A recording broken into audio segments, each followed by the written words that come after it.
There's nothing more beautiful than just the way how nature shows and graces its appearance in its full beauty and form, while it awakens from its sleep or slumber and chooses to continue to grow throughout every season of change, as well as in this season of change of its growth and form of life and beauty. As well as in saying this, it will continue to do so through these seasons of change for us to enjoy of the taste, smell, feel of everyday nature. Here's a classic example you may be hearing in the background as I'm sharing this: the birds chirping in the trees, which is the classic New Zealand tour. We shouldn't take life for granted, however, though I believe, even though nature has its way of telling us things in a way of its hidden meaning and definition of life.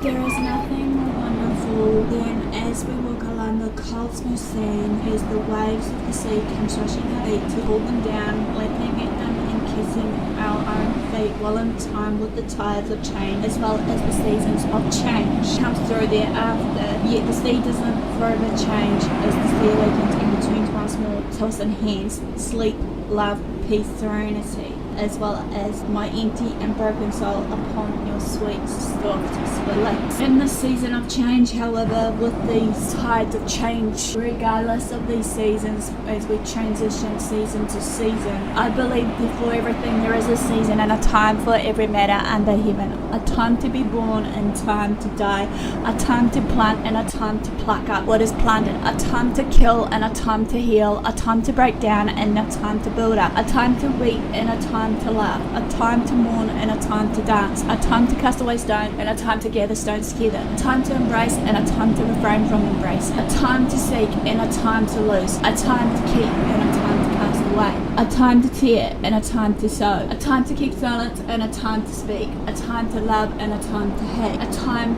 for war and a time for peace. It is quite funny and unimaginable and in reality that we were or once lived in the past and keep on living as well as being alive and well in the now, living in the moment, our moment to shine, our moment to live, our moment to glorify ourselves or what have you, our time to shine, maybe to just gain a title or two, our moment to conquer, our moment to just breathe, our moment to breathe, hence the word our moment. Now you're alive and breathing, you're living in the now is in your soul, spirit and mind, in the physical, mental and spiritual state. And now time for not letting your mind control you, however, of the undeceptive thoughts that runs through your mind. Take a think or look at the last year and you tell me that you must have come this far for a reason in your journey of life, and you're even doing better than you ever have done or ever were. It wasn't even forever about you. It was your turn to lean on someone in whom you trust and believed in, and that you've proven time and time again, regardless of you falling down, that you picked yourself up. And you're not a kid anymore. You've matured into a young man or woman today from learning from your past mistakes. You don't need to let go of what will never be. Learning to stand up time and time again when you had fallen. Learning to be forever patient in what's to